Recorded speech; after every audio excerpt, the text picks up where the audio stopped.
हम पाठ जो है वो मूलतः उसी सिद्धांत पर ही लिखा है उन दिनकर जी ने, उस आवर्धन के लिए ही लिखा ही है। वो केवल कर्ण और पांडवों के अज्ञातवास को माध्यम बना करके उन्होंने मानव जीवन के बीच में जो बाधाएं आती हैं उनको उन्होंने समझाने का प्रयास किया है, और हम कैसे उन बाधाओं से लड़ते हुए आगे बढ़ेंगे उसका उन्होंने वर्णन किया है। तो आइए हम पढ़ते हैं।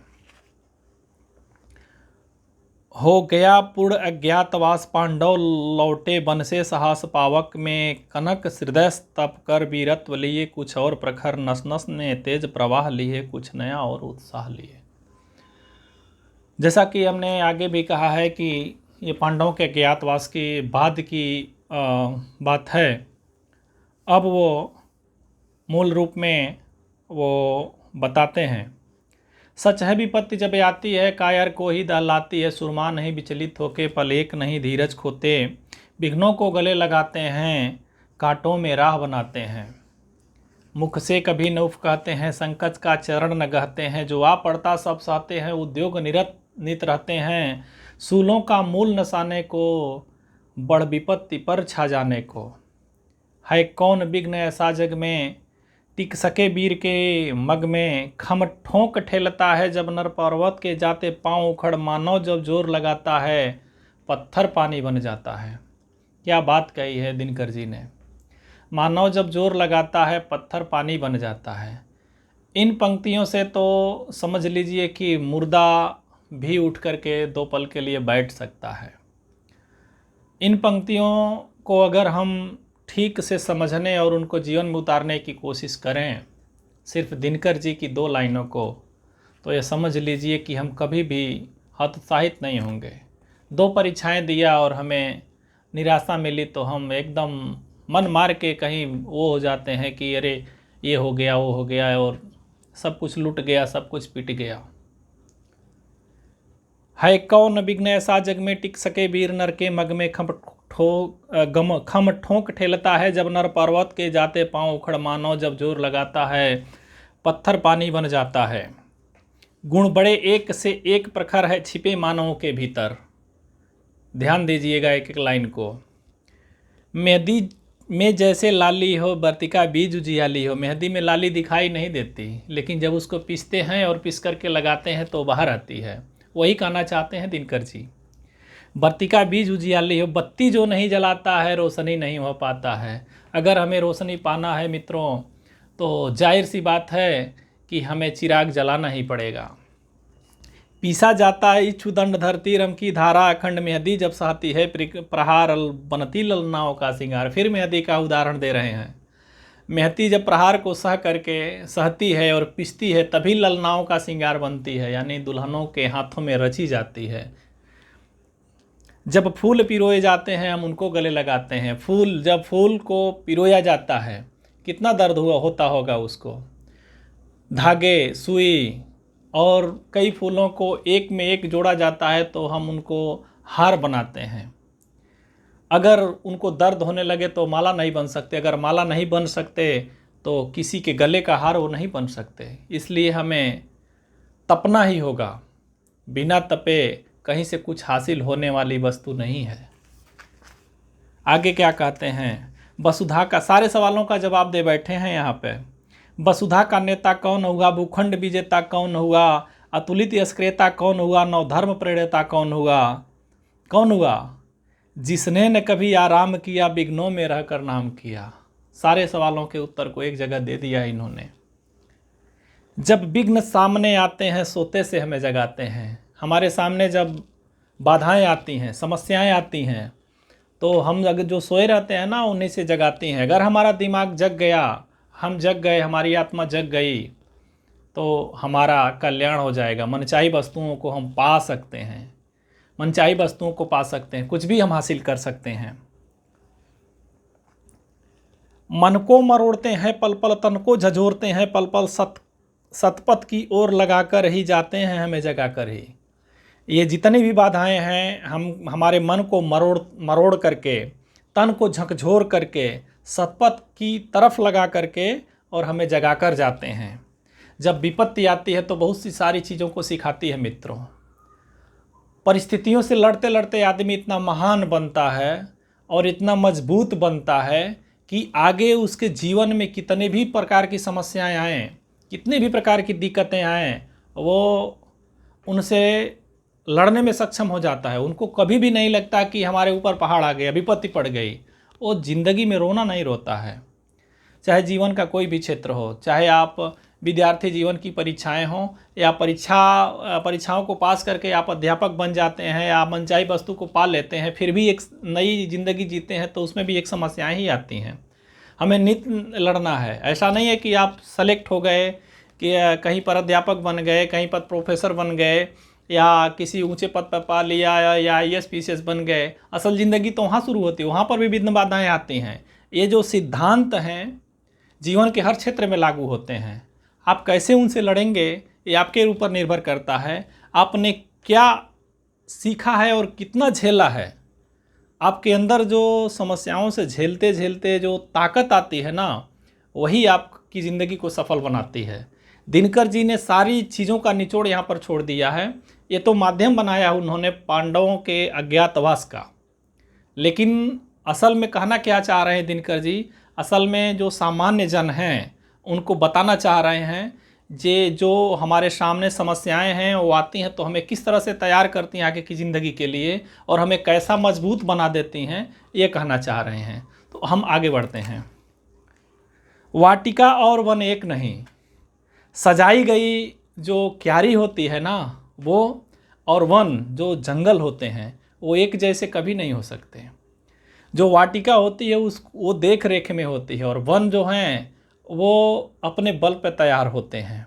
दोनों एक नहीं हैं। वाटिका को ध्यान न दिया जाए तो वो ख़त्म हो सकती है, ख़त्म हो जाती है, लेकिन वन सभी चीज़ों को सहते सहते इतना कठोर हो जाता है कि वो सारी चीज़ों को, सारी समस्याओं से के रहते हुए भी अपने आप को हरा भरा रखने की कोशिश करता है। वाटिका और वन एक नहीं, आराम और रण एक नहीं। सेम वही चीज़ है। वर्षा अंधड़ आतप अखंड, वर्षा अंधड़ आतप अखंड, पौरुष के हैं साधन प्रचंड। वन में प्रसून तो खिलते हैं, बागों में साल न मिलते हैं। कंकरियाँ जिनकी सेज सुधर छाया कंकरियाँ जिनकी सेज सुघर छाया देता केवल अंबर। विपदाएं दूध पिलाती हैं, लोरी यादियाँ सुनाती हैं। जो लाछा गृह में जलते हैं वे ही सुरमा निकलते हैं। बढ़कर विपत्तियों पर छा जा, मेरे किशोर मेरे ताजा। जीवन का रक्षण जाने दे, तन को पत्थर बन जाने दे। तू स्वयं तेज भयकारी है, क्या कर सकती चिंगारी है। कहते हैं तू स्वयं तेज भयकारी है, क्या कर सकती चिंगारी है। इन पंक्तियों के माध्यम से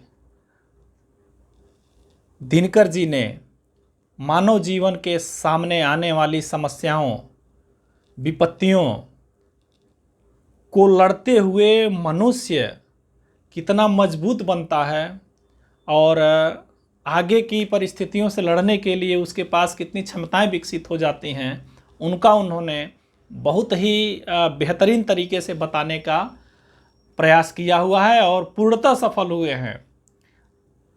इसके आगे आते हैं सीधा पांडवों के अज्ञातवास से लौटने के बाद की जो बातें हैं वहाँ पर। हालांकि आज का ये जो सेशन हमने रखा हुआ है ये आगे के लिए नहीं, सिर्फ और सिर्फ मोटिवेशन के लिए था, लेकिन 2 लाइन आगे पढ़ लेते हैं क्योंकि साहित्य का विद्यार्थी होने के नाते ऐसा नहीं लगता कि पढ़ना बंद करने का इच्छा ही नहीं होता। आगे हम 2 लाइन पढ़ते हैं।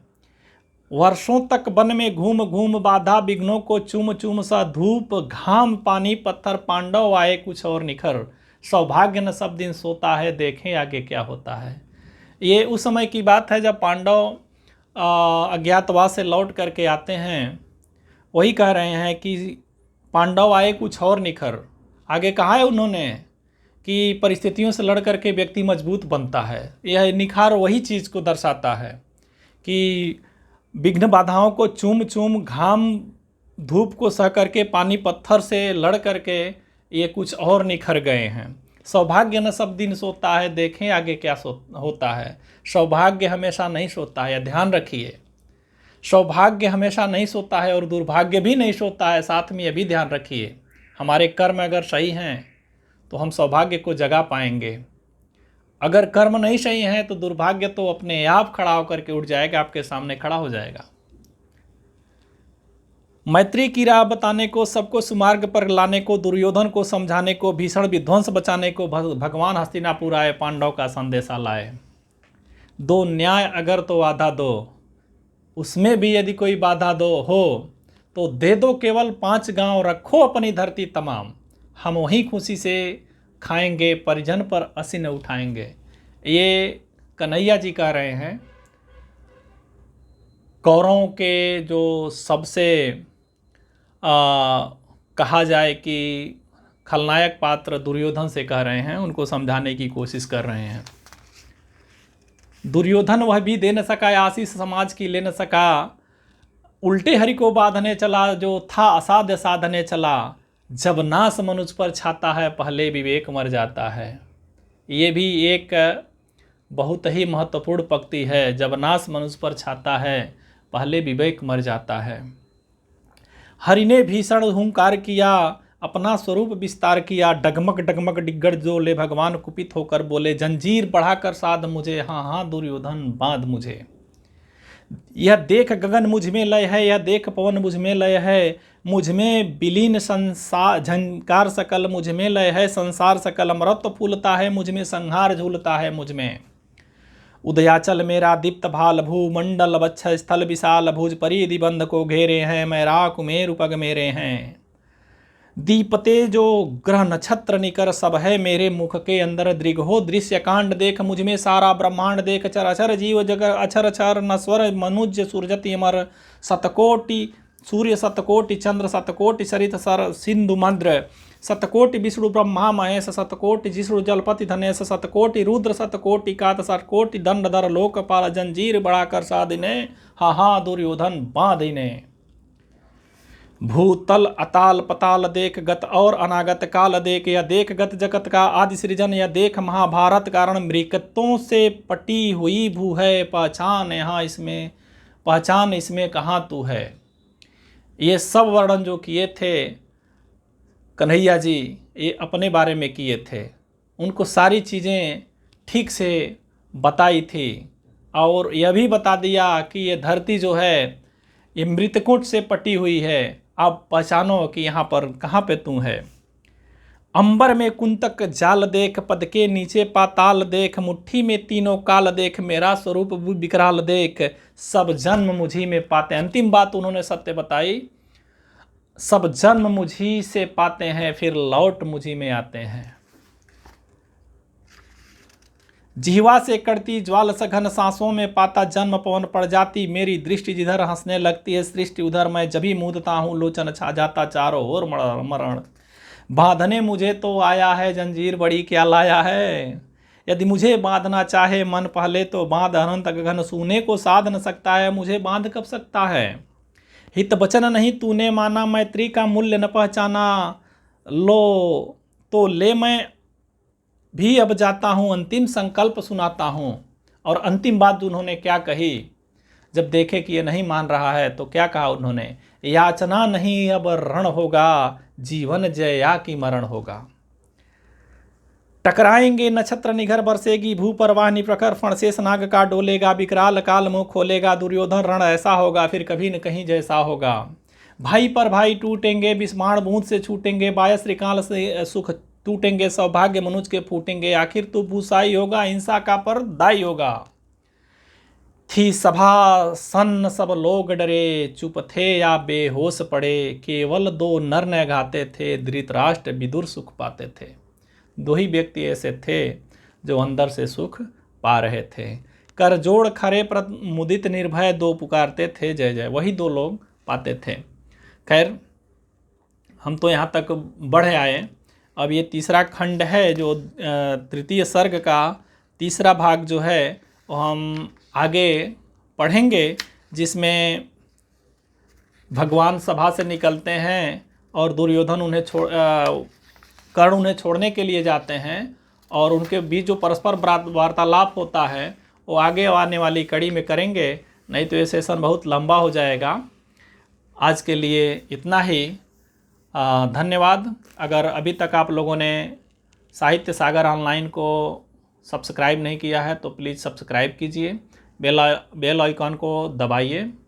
यहाँ पर साहित्य से रिलेटेड कुछ पाठ, कुछ कविताएं बीच बीच में लेकर के आते रहते हैं और हमारा जो मुख्य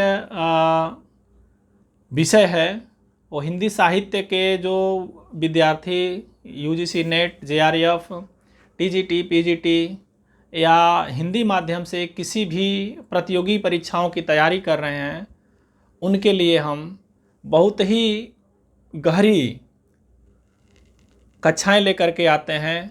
वहाँ से किसी स्तर का परीक्षा हो, वहाँ से बाहर प्रश्न जाने के चांसेस बहुत ही कम होते हैं।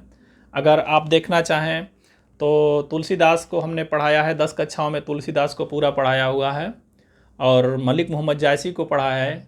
अगली कक्षाएं हमारा सूरदास पे चालू होने वाली हैं, जिसको हम बहुत ही डीपली पढ़ेंगे और मुझे आशा है कि वो चीज़ आपको पसंद आएगी। इसी के लिए धन्यवाद।